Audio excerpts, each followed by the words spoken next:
va tout de suite passer une vidéo de Rav Yitzhak Yosef. Et je veux qu'on mesure ensemble la chance et l'honneur qui nous est fait. On a Rav Avram Deri qui est encore avec nous. Ici, je pense qu'il est encore là. Quand j'ai demandé à Rabbi Avram, qui est devenu comme un frère aujourd'hui pour moi, on se connaît à travers des échanges WhatsApp. Je pense qu'on s'est pratiquement jamais rencontrés, mais tout de suite, il y a une connexion qui s'est faite. On a les mêmes objectifs, la même manière de voir les choses, la volonté de faire avancer rapidement et efficacement les projets. Et lorsque je lui ai demandé si on pouvait avoir une dracha, un mot de Rav Yitzhak Yosef pour cette askara de Rabbi Shalom Essas, il m'a dit, Rav Ariel, je m'en occupe. C'est bon, tu peux compter sur moi. שנה לפטירתו של הגאון הגדול, היי גברה רבה, חסידה ופרישה, הגאון מורנו הרב שלום משאש, זכר צדיק לברכה. אנחנו זוכרים, כבוד הגאון הגדול, כמה הייתה ידידות בינו לבין מרן האבא, זכר צדיק לברכה. כשרוצים לראות מחלוקת לשם שמיים, זו המחלוקת של מרן בענייני הלכה, של מרן האבא עם הגאון הרב משאש. לא הייתה כאן שום נגיעה אישית. הוא חז בדרכו, מרן חז בדרכו, כל אחד ואחד בדרכו, אבל תוך כבוד ואהבה וידידות עמוקה. רבנו תם חלק על רש"י. כשהוא היה קטן, רבנו תם, רש"י יושיב אותו על מרכב. הוא לקח את התפילין מעל ראשו של רש"י וזרק אותם על הרצפה. רש"י אמר שזה יהיה גדול, יחלוק עליי בעניין של תפילין. ככה היה. הוא טען שהתפילין של רש"י פסולות. זאת אומרת שסבא שלו, הוא חס ושלום, ככפתה, זה לא מנח תפילין מימיו. ככה לפי דעתו.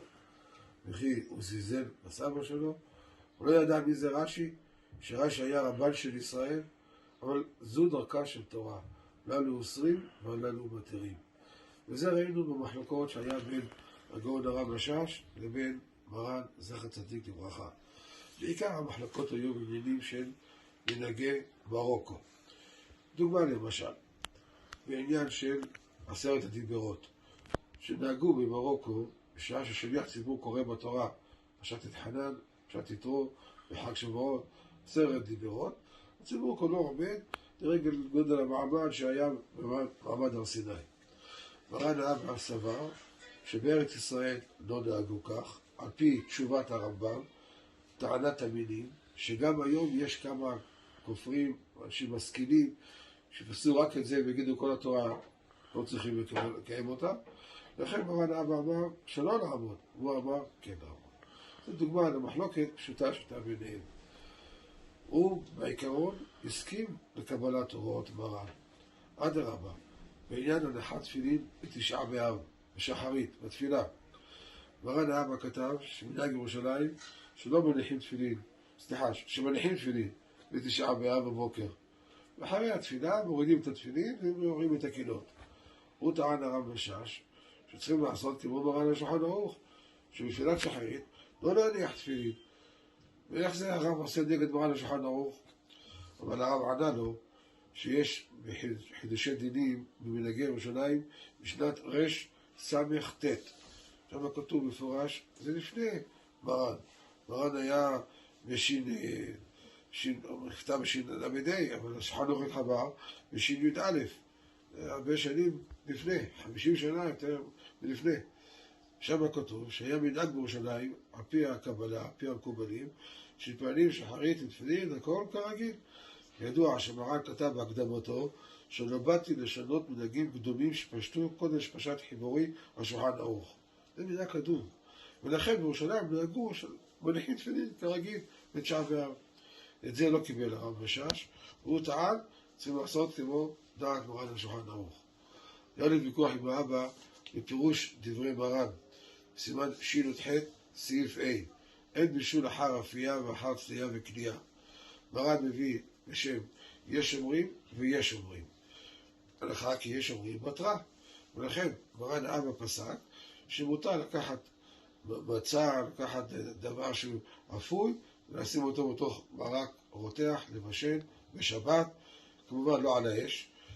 אין בישול אחר אפייה. ואילו הרב משאש טען, מה שהתיר יש אומרים השני, זה רק בכלי שני, ולא התיר בכלא ראשון. מרן לא הסכים איתו על פי דברים שכתב מרן לבית יוסף, מה בית יוסף. הנה, היה להם ויכוח, היה להם נגיעות אישיות, חס ושלום. בכלל זה הדרך, כל אורך הדרך. היה ביניהם אהבה גדולה, ידידות אמיתית. אני הייתי אצלו כמה פעמים, לא פעם, לא פעמיים, הרבה פעמים הייתי אצלו, וראיתי את האהבה הגדולה שהייתה לו למרן, פשוט בצורה מיוחדת וגם הערכה. הוא אמר, הדור הזה לא דור יתום, כשהרב עובדיה נמצא בתוכו. זו הייתה לו הערכה כזו גדולה. מי הביא אותו פה לירושלים להיות רב הראשי לירושלים ולפרסם את שמו? רק מרן עשה את זה. למרות שמרן ראה בספריו תבואות שמש שהוא חלק עליו בכמה הלכות, לא בכל, בכמה הלכות, אפילו אחרי רב ראה עניינית, שהוא היה מתאים.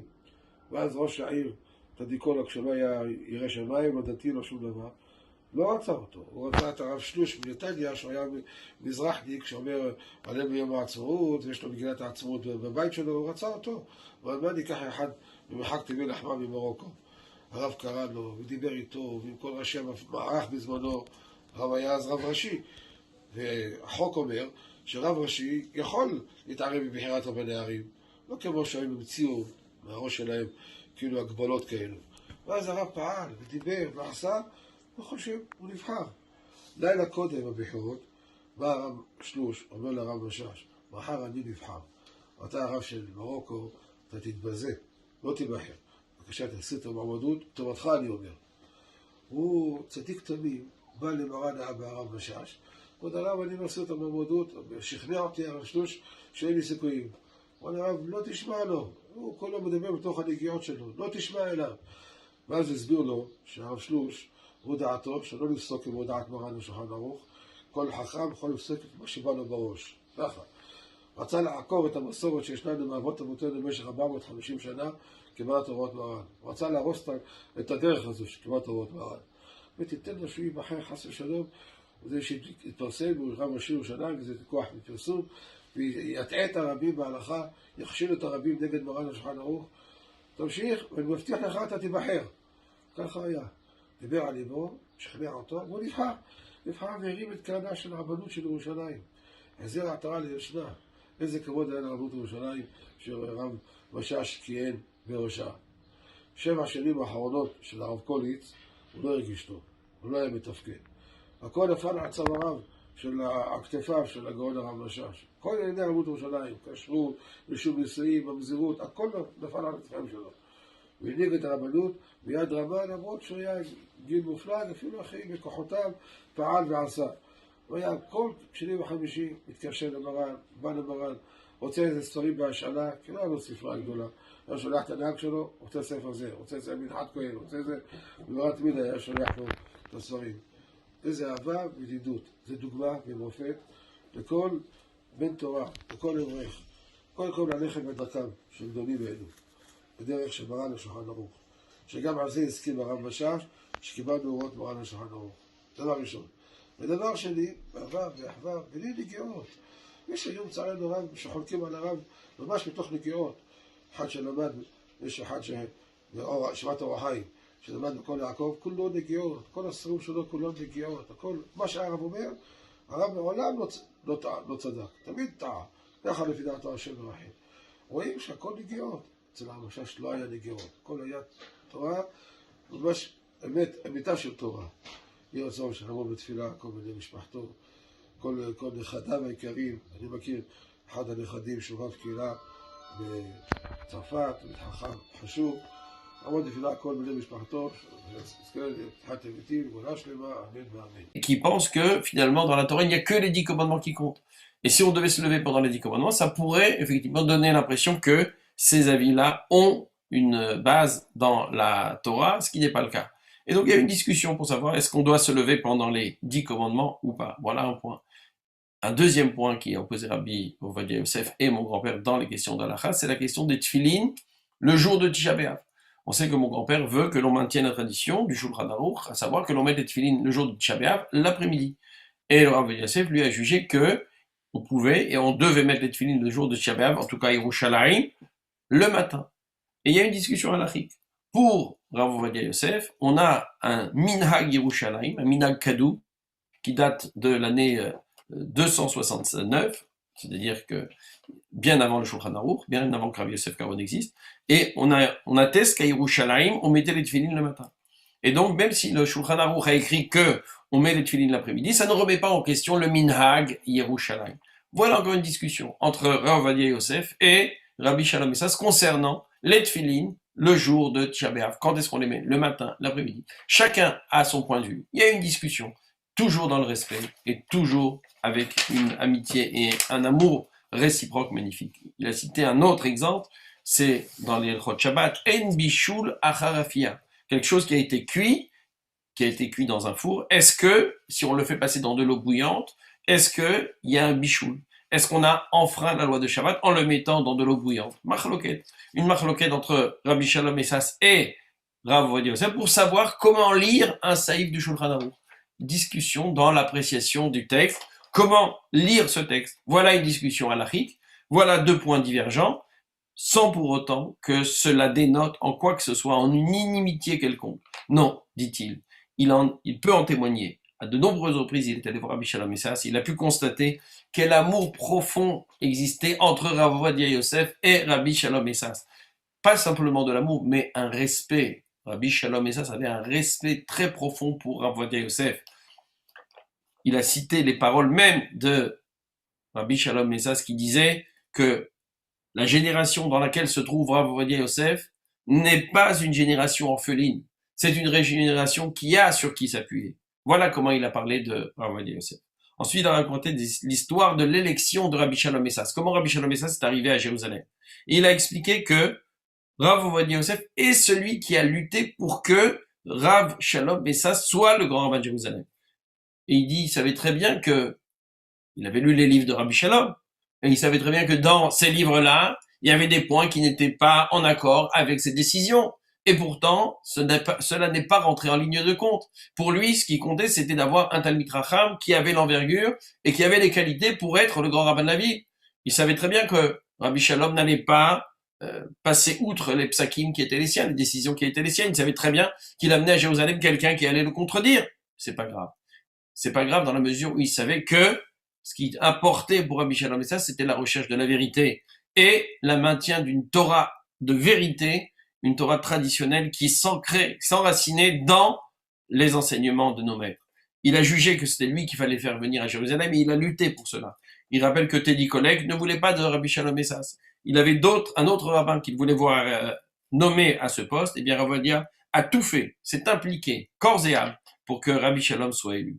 Et là, il raconte une anecdote assez touchante. Il nous dit à quel point, effectivement, Rabbi Ovadia Yosef est impliqué dans l'élection de Rabbi Shalom. Il dit que la veille de l'élection, un des candidats est allé voir mon grand-père. Et il lui a dit, retire ta candidature, tu es le grand rabbin du Maroc, tu n'as aucune chance, c'est moi qui vais être élu. Si tu maintiens ta candidature et que tu n'es pas élu, toi, grand rabbin du Maroc, ça va être honteux pour toi. Comment tu pourras retourner dans ton pays? Ça va être honteux pour la fonction qui est la tienne. Retire ta candidature et ne reçois pas ce bisayon, cette honte de ne pas être élu. Eh bien, Rav Yitzhak Yosef raconte que Rabbi Shalom Messas est allé voir Rav Ovadia Yosef en lui disant que ce rabbin l'avait convaincu. Et il avait décidé de retirer sa candidature au grand rabbinat de Jérusalem. Et alors, Rabbi Yitzhak Yosef raconte que son père Rav Ovadia Yosef, a parlé avec Rabbi Shalom et lui a expliqué que non, il devait maintenir sa candidature. D'abord parce que les chemins, la manière avec laquelle ils abordaient la halacha, lui et cet autre candidat étaient très différents, et qu'il ne fallait pas que cet autre candidat puisse avoir ce poste, car alors le chemin qui était le sien dans la halacha se serait imposé pour l'ensemble du peuple d'Israël, et c'est quelque chose que Rav Ovadia Yosef ne voulait pas, et qui ne correspondait pas également à la manière de faire de Rabbi Shalom Messas. Et donc, Rav Ovadia Yosef a insisté pour que Rabbi Shalom Messas maintienne sa candidature. Et il l'a rassuré en lui disant que il serait élu. Il a rassuré Rabbi Shalom a maintenu sa candidature, et effectivement, Rabbi Shalom a été nommé au poste de Jérusalem, grand rabbin de Jérusalem. Et là, Rav Yitzhak Yosef nous dit combien l'action de Rabbi Shalom au sein du grand rabbinat de Jérusalem a été grande et importante, combien il a redoré le blason de la rabbanout du rabbinat de Jérusalem, combien était grand l'honneur du grand rabbinat de Jérusalem, pendant la période pendant laquelle Rabbi Shalom était le grand rabbin de Jérusalem. Il nous rappelle que au cours des 7 dernières années de sa vie, eh bien, le grand rabbin Ashkenaz est tombé malade. Et alors, tout le travail du rabbinat est tombé sur les épaules de Rabbi Shalom, tant au niveau de la cacheroute qu'au niveau du statut personnel. Tout ce qui normalement aurait dû être partagé entre le grand rabbin Ashkenaz et le grand rabbin Sfarad, hein, est tombé sur les épaules de Rabbi Shalom Messas. Il a dû les assumer seul, alors qu'il était à un âge avancé. Eh bien, il nous dit que malgré son âge avancé, il a été capable de mener son rabbinat Beyad Rama avec une main élevée. Toujours, il nous dit que, alors qu'il était à l'apogée de sa grandeur, eh bien, Rabbi Shalom avait toujours le même amour et la même amitié pour Rabbi Shalom Messas. Combien de fois il l'appelait Kol Sheni Vechamishi, tous les lundis et les jeudis, Rabbi Shalom Messas et Rav Ovadia. Regardez la photo qui est derrière moi, on voit l'amour qui existe entre les grands rabbins et c'est quelque chose de marquant. Il y a des fois des photos qui parlent beaucoup plus que des discours et des discours. Et il nous disait que souvent il demandait à Rav Ovadia de lui prêter des livres. Et effectivement, le chauffeur allait chez Rav Ovadia et reprenait des livres et les amenait chez Rabbi Shalom. Voilà que ce que Rav Yitzhak Yosef nous dit que oui, il y avait des discussions, mais jamais sans qu'il y ait quoi que ce soit de personnel entre eux, sans qu'il y ait la moindre concurrence l'un par rapport à l'autre. La seule volonté, c'était Amita Shel Torah, la vérité dans la Torah. Et effectivement, Yitzhak Yosef nous engage à aller dans ce chemin. Et il a béni la famille, il a béni les enfants, il a béni les petits-enfants, il m'a béni également pour le travail que j'accomplis. Et que Bezrat Hashem, que le Zechut de Rabbi Shalom vous protège et nous apporte toutes les bénédictions. Voilà pour le Dvar Torah de Rabbi Yitzhak Yosef.